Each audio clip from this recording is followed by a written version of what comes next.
either of you, how do you feel like your freshmen are kind of stepping up and do you feel like they're getting acclimated to the way you guys play together?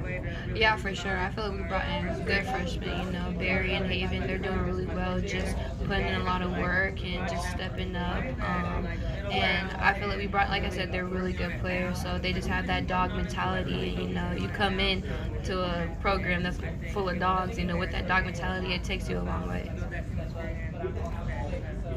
Coach Green talked about, like, you guys thrive with having a little bit of a chip on your shoulders, or like an underdog. You have mindset. Like, why is it with you guys relish that? I think maybe that was just kind of the tone for the first year. When we all got here, everything was fresh and new. So I think the tone was set for the rebuild, and it kind of just kept carrying on.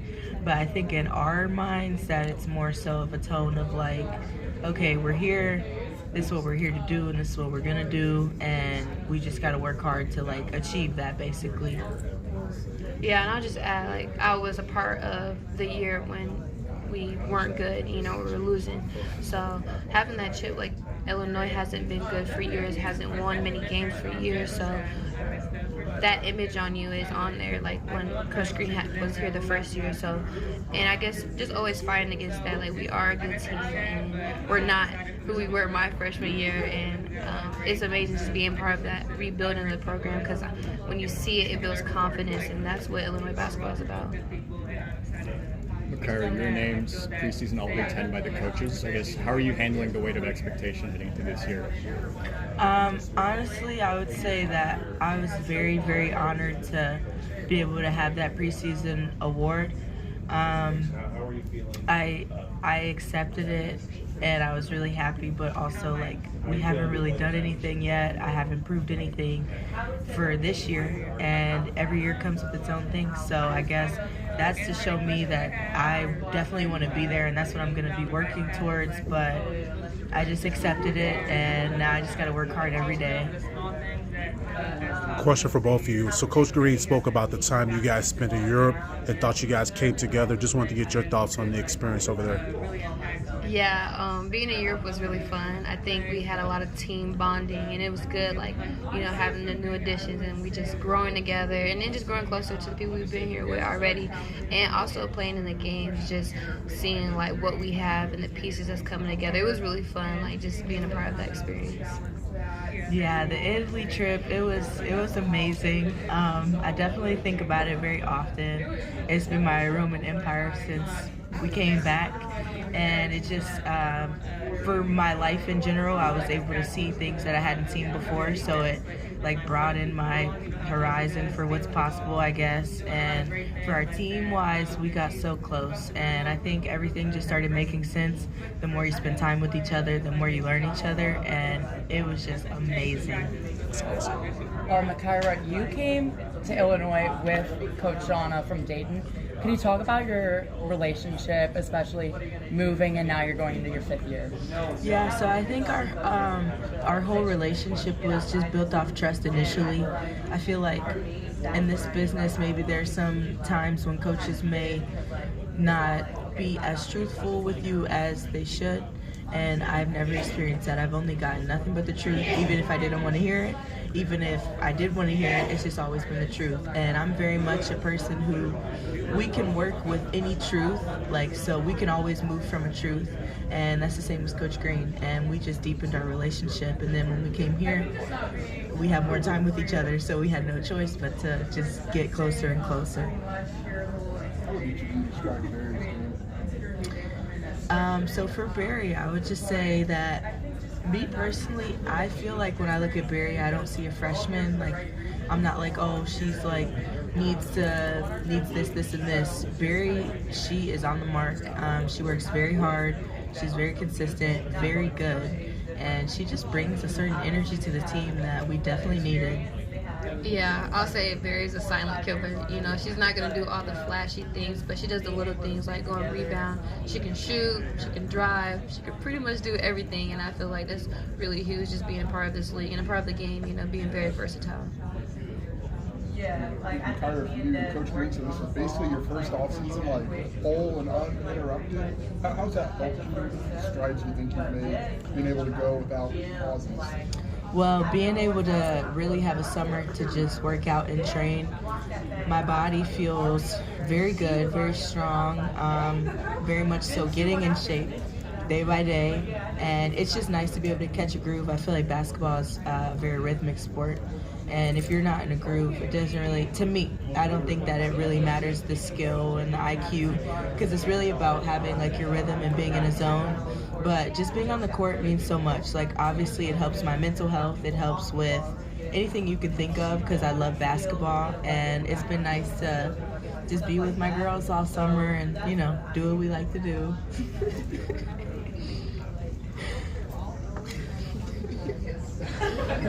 This one's for both of you. I mean, Adalia, you talked about how your freshman year this team wasn't great, but how is this team? Did you guys expect to be on a team of this caliber for your senior years back when you first arrived at Illinois? I would say when I heard that we were getting a new coaching staff with new players, that's really exciting. Because I was like, okay, maybe this dream for Illinois being changed around is happening, and I'm a part of it and seeing it. But I would say, you know, for the first year of things, or first couple of years, you don't really think much is happening. You're rebuilding it, right? It takes time. But just seeing how far we've come, it's really encouraging, and it's special to be a part of. But it's just the start, and I feel like that's the scary thing about it. Like, there's so much more for this program that's going to come, and I'm just thankful for that. I would say the same thing. Makira, since you're so removed from last year, like, how would you describe the roller coaster ride of the highs and lows of last year?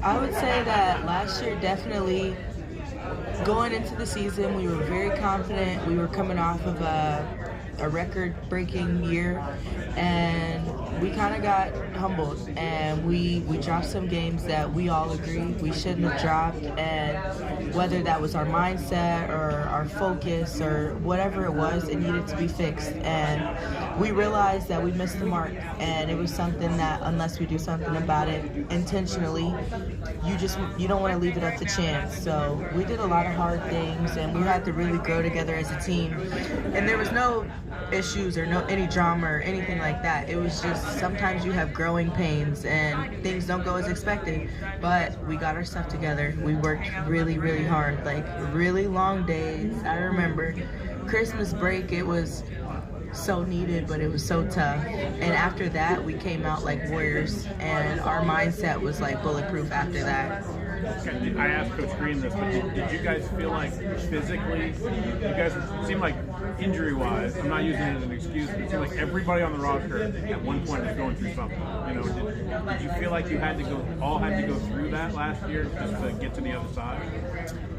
I would say that it's just a part of it. Like, at this point, I don't think you would see any team that, like, they have people that feel perfectly fine, and that's something that when you're practicing each day, these long hours, that's what you're getting prepared for, and you kind of learn how to, of course you listen to your body, but what's more important right now, like a little tiny pain that you're feeling or like winning a championship. So how do you make sure last year, like, there's learning lessons and it's not something that just happened? What's key for that? Yeah, I'll say at the beginning of the year, I feel like we're too big headed, you know, like we came off a really good season, so, you know, like we're good, which is true, but also you gotta stay humble in the approach, right? So just keeping that mindset of humility and also like taking every opportunity at practice serious, you know, like this is just not another day we just come in and shoot shots. Like, we're coming to work because we have a really good league that we're in, and we want to win the non-conference game. So I feel like it's just all about mindset and keeping that one-way mentality. I feel like in the beginning of the year, last year, it wasn't one way, it was a couple ways. So just getting back on that one-way mindset and just having unity together, you know. If you had to describe your team this year in one word, whether that's like energy-wise, what can we expect this year?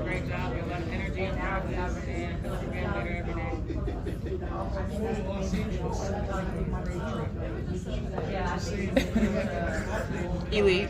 Okay. Coach Green talks about being elite every single day, and she said it means like being the best that you can be, you know, and that's just giving your all. So I feel like that's something that we strive for every single day. Whether if I can only get 50%, Makira pouring into me so I can get to 100, and I feel like it's so important every single day just having that mindset of elite. So I'll say we're elite. You guys see from Jazz, especially defensively, and what she can add to what you two are doing? Yeah, my nickname for Jazz is Twin. I feel like just seeing her game, I see a lot of similarities between us. You know, like she loves defense, she loves the dirty work, like diving, driving, she can shoot. She's a really good player, and I feel like she's a great addition. I'll say she's a silent killer too. Like she do a lot of the little things, but it's always good having kind of like that defense partner. Like, you know, let's go, like give me a break. How does that help you, Makira? Like you're asked to do a lot on both ends. So how does having someone like her maybe come in to help you and give you a break help you? Having somebody like that, because we've been watching Jazz all summer, she's very, very explosive and she's very good. And her defense is something that having another defensive-minded, I'm not going to say we're not all defensive-minded, but it's people who are like a little bit more, it just makes us all want to go that much harder. Like we see she's diving out of bounds, sacrificing her body. That makes you want to do the same thing. And it's like, when you have people like that, it raises the bar. And now there's no other choice but to match their expectations. And Jazz makes me a lot better. You know, I would say I'm kind of one of like the bigger guards, like a big small guard. So having her guard me, I'm like, man, like, stop guarding me. But it's good having that competition, that practice, like everyone pouring into each other, everyone is working out each other. You know, iron sharpens iron. Coach Green spoke about the importance for the upperclassmen to set the standard. What does that mean for each of you? Yeah, it being our last year, you know, like we can't come back, we can't do it again. So it's really important to like instill that in them, like, hey, you don't get this opportunity a lot, it don't last forever. So setting the standard is what mindset coming every day and work, you know, if your leaders are doing it, everyone else will follow. So just being mindful, and coach is always on us, she will tell us like, leaders, you need to do better, you know, you didn't start the drill off right, not everyone else is following after you. So just having that mindset of like, okay, this is an opportunity to like keep the legacy going. And I'd say a big thing for me is that we talk about fighting the urge to be complacent, which is a natural human tendency of just wanting to be comfortable and, you know, finding your fit in that.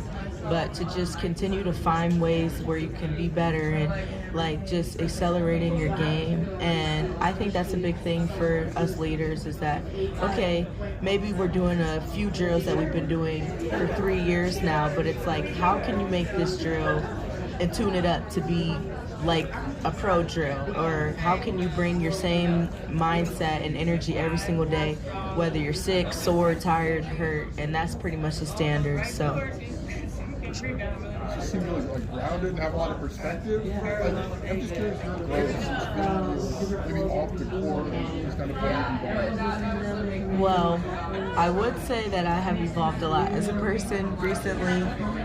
Not recently, but just as my life has went on,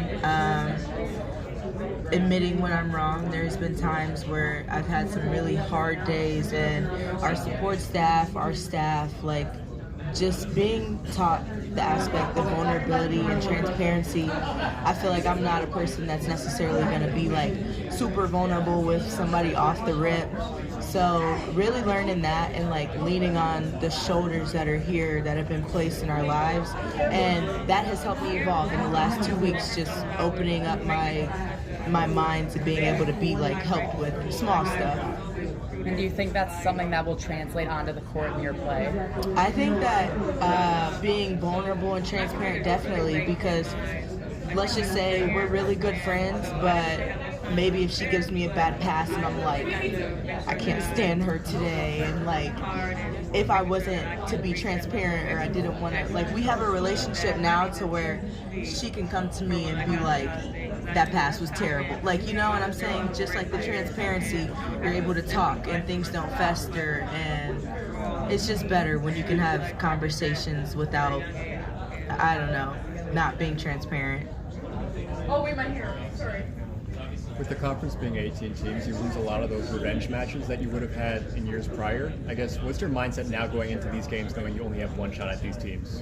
Yeah, just seizing an opportunity. Like, you know, if you know you're not going to get it again, like, what do you have to lose? So just approaching that with, we worked hard for this moment, let's just focus on right now, you know, and just giving our all. And I say just pay attention to detail. Like, we do a lot for scout, and I feel like last year we didn't do a good job sometimes following it. So just listen to the coaches and building a lot of trust and just really have a lot of confidence for every single game. Off the strength of the increased visibility to the WNBA, I just was curious who your favorite players in the league are. My favorite player in the league is Jackie Young. She's a big guard, and she's so good. You know, 3-level scorer. She's strong, and I kind of like try to pattern my game off her a little bit. But I'll say she's more smooth than I am. I'm pretty super aggressive and really hard. But yeah, that's my favorite player. I really like, I would say, so I like all of them. I appreciate like the aspects of all their games, but right now Kelsey Plum, I like her motor, and that's something I aspire to have. I feel like having a motor, I definitely have a motor, but it sometimes can get tired, and I just want to be able to like keep my game up and be elite like that in all aspects, because she doesn't stop. For you, like when you talk about defense, like what's required to play at the level that you do, and how have you learned that over the last couple of years? Yeah, defense is a mindset. I feel like that's the hugest thing that I've learned, you know. You got to want to do it and got to embrace it, you know, because a lot of people don't really love defense, you know. It's like the side of the game we just wish would hurry up. But just embracing that role, I'm very competitive, so I'm like, if I want to help the team win and I can guard the best player and that's going to help us win, that's what I want to do. And it feels good when you stop a team from scoring, you know, because now we about to score. So it just makes the game more fun. But I really learned to embrace that role and like have that mindset of like stopping and helping the team. That's all I want to do. If I would have told you like 5-6 years ago that this would be such a key part to your game, would you have thought like, yeah, that sounds right, or would you maybe not have seen that? I probably would have been like, what are you talking about?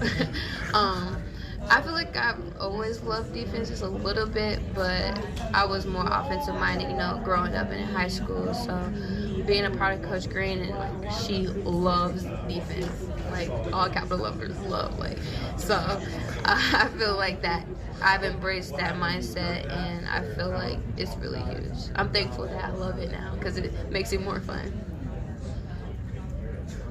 To that point, Del, like I asked Lucy Olson today about her last game at Nova when you won a title, and she said she'd never been guarded by anybody like she was against Illinois. Just what you think worked that night, just defensively, and what frustrated her? Yeah, I would say it was a quick turnaround, right, when we're playing the next team. So I watched extra clips. I paid attention to scout, and I knew she was a really good player. You know, she's one of the top scorers, you know, in D1 basketball. So I knew it was going to be a dogfight. But I would just say just always being on her and just looking at the film, like, when is she scoring the most? Like, what is the defense not doing? So just taking that opportunity and embracing it. She's a really, really good player. I'm excited to see her again. Yeah, it didn't fall past you that she's now at Iowa? Yeah, I was like, okay, let's have that rematch. How hard is it to do what Gretchen did last season, playing that role on a winning team? Like, what would that tell you? I mean, just to come in as a freshman and have the impact that she had on a team that was winning, and obviously what would you guys learn about it? So one thing I would say about Gretchen is kind of how earlier I alluded to, I don't feel like Barry is a freshman. I never felt like Gretchen was a freshman or that she was like new and just completely had no idea. Like, she came, she caught on, was very consistent, focused, and just did what she had to do. And like, when you just keep doing that for so long, it just builds up. And then she did what she had to do when like push came to shove. So she just kind of, has a poise about her that's more mature than I guess what her age reflects. Yeah, for sure. She definitely have like a very sound mind, and she works really hard. She's a shooter and she brings a lot to us. And I'll say like she did a really good job with just embracing that role. It's hard as a freshman when you feel like you're stepping up and you playing a huge role for the team. It can be really hard mentally and physically, but she embraced it. And I feel like it's good being around good leaders and telling her, hey, like you got this. Like we need you. You're doing great. Having that encouragement too definitely helps. Makira, you've known Bren for several years, going all the way back to Dayton. Are you seeing the old Bren, or are you seeing a different Bren now that she's not dealing with her wrist thing anymore? Oh, completely different Bren. First of all, I love Bren to death. So, hey Bren, if you see this. But yeah, I make jokes to her after practice and I'm like, Bren, you're scaring me. Like she's going in there and because our practice men, like I would say they're pretty decent. And the 5 player for the men, he's like, what, 6'6"? And he played D1 basketball before he came to us. And it's like, she's bumping him around and doing all this. And I'm like, hey, I'm scared of you now, Brandon. It's really cool to see her develop, though, because, like, we were talking about, you can just see that switch of, like, this is our last year. Like, things are coming into reality for us. What's that do for you guys as, like, guards if you get downhill, if you play a 4 or 5 out offense, like, how much space does that allow you to within the structure? A lot. We love it. We love when we're able to spread out and kind of do what we want to do. Not do what we want to do, but like have some freedom to move because we all like to attack. I mean, it's no secret. And being able to space the floor, it does give you just a little bit of extra room than you would think. Yeah, and I'll just say, like, we have such a versatile team. Like, we have people who can do it all. We have the shooters, the drivers. So having that space offensively, like she said, creates more freedom to play the game, and it definitely makes you more of a threat. You guys happy that KB showed that mid-range and 3 to kind of clear out some space in there? Yeah. It's really cool seeing her. Like the other day she was coming off screens and hitting pull-ups. It's like, okay, I'm scared of you too. I'm scared. Yeah, her nickname is Point Guard.